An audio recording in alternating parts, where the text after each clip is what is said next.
Hello, this is National Chess Master R. Rats, continuing my video series at chess.com on the correspondence team match played between my video lessons group and the team CARPE DIEM.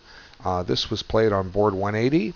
Our man is Viresh Hosamani playing against Fehem, and rating advantage low 1600s versus mid 1400s. Let's have a look. Okay.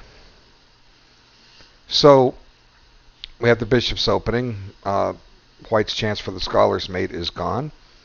And here, White plays a bad move. If you follow this series, what move am I condemning? I'm condemning the rook pawn moves, and there it is. What does this do? Was Black afraid of knight g4? Well, he shouldn't be. For instance, if knight c3, hey, knight g4. Well, look at that. We've given up a free piece. Hey, nothing to fear. Okay, suppose knight f3. Whoops, let's back that up. Knight f3. Okay, now I'm going to play knight g4. Well, I'll just castle, and if you want to take on f2, I'll happily collect 2 minor pieces for the rook. And White now has a strategically winning game. So h3 serves absolutely no purpose. But people keep playing it. I'm getting the word out. Stop. It's not doing any good. Okay. So now we kind of have a Scotch game with colors reversed. And here Black gets tricky and threatens checkmate. But a better move would be, let's see. Let's just develop something. Bishop e6. You know, play it like a Scotch game with colors reversed, right? Okay, so anyway, queen f6, knight f3, and now this knight is loose, so Black has to deal with it. So he chooses to take on c3, and now the fact that the white queen or Black queen is exposed gives White a little chance to tickle the queen, and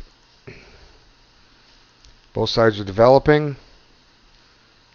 And now White sets a little trap, so to speak. He wants to sacrifice a pawn to open up the file against the enemy king. And Black bites. And White castles, so it's a reasonable plan. And Black gets his queen out of there because Black is threatening, well, not really threatening to win it. But I don't know, let's see. What if Black just goes after another pawn? This almost forces a queen trade. Let's see. Well, the queen can come up here, I suppose. Let's not be greedy. This is probably the best move. Okay, now the knight gets the pawn back. And we're now going to reach a very incredible double blunder. Okay. Black's going to blunder and White's going to blunder. And probably what's necessary here is to play bishop d6. And it's anybody's game. So Black gets clever and plays his queen over here. And White looks at this and says, gee, look at g7. If I can get one more piece pointed at g7, I can take it with checkmate. So that's what White does. He puts a rook on g1. Now what rook would you put on g1? Think about it. Pause the video. Okay, which rook did you put on g1? Well, I'll show you the rook White put on g1. He put his king rook there. And much to his surprise, was promptly checkmated. Game over. Uh-oh. Okay, let's back it up. What happens if White puts the other rook over here? Well, Black gets a check or two. And now Black's out of checks. And there's a serious threat down here on g6 or g7. You can't play f6 to block the queen because the pawn is pinned. And let's back it up a little bit. Let's not do this second check. You can defend the mate with queen. Oops. Well, we're doing the first check, although we don't have to. You can defend the mate with queen g6, but that just loses the queen, right? Rook takes queen, right? What other ways there to defend this situation? Well, we can try g6. Well, that runs into this very annoying move.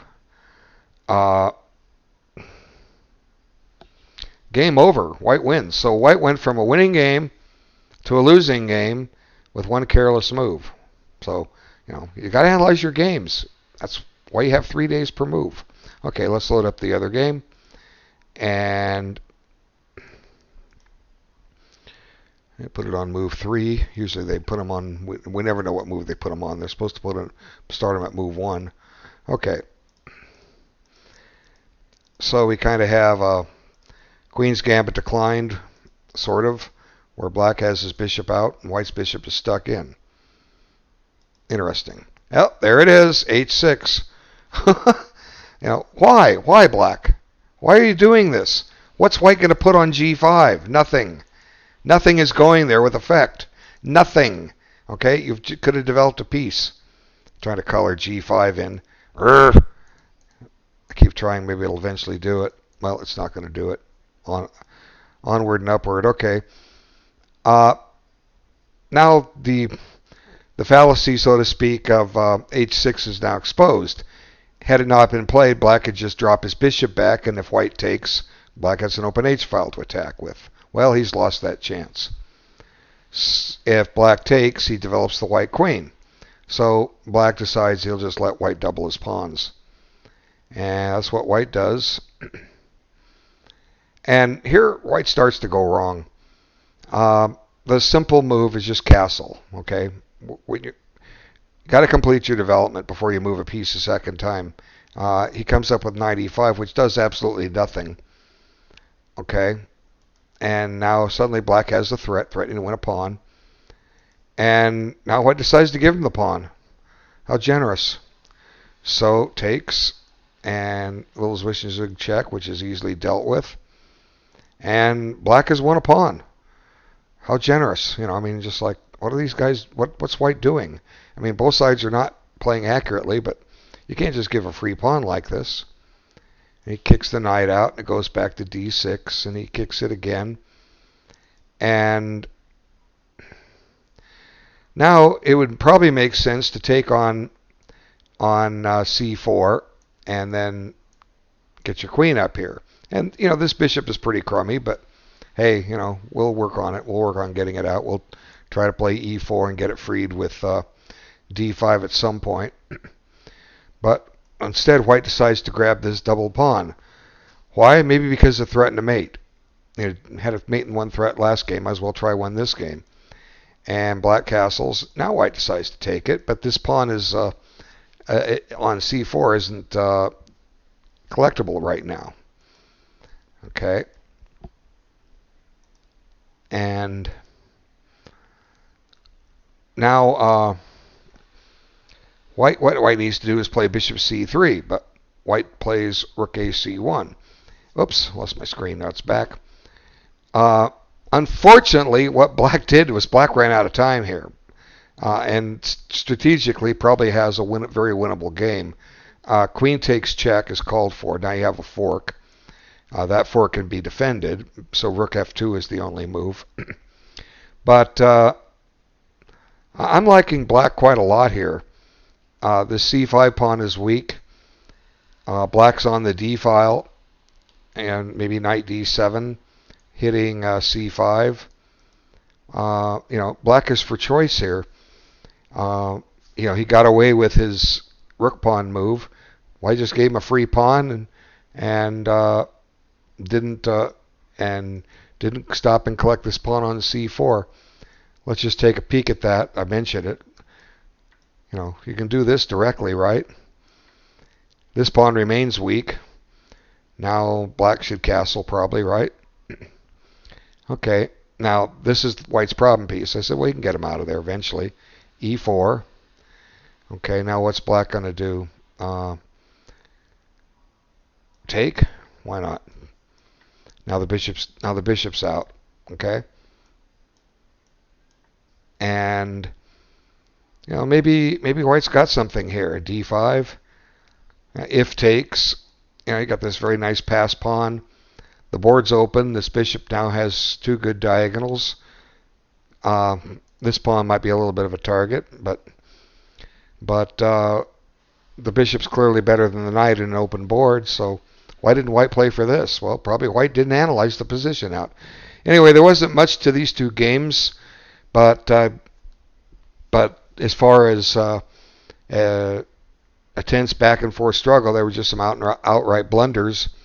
But they're still instructional because when you look at all of them as a whole, there's always something useful in these things, what to do. And here White moved a piece twice in the opening, neglected to keep a pawn safe, collected the wrong pawn, the one on f5 instead of the one on c4. What can I say? Except I'll be back soon with another video. Thanks so much for your time. Bye now.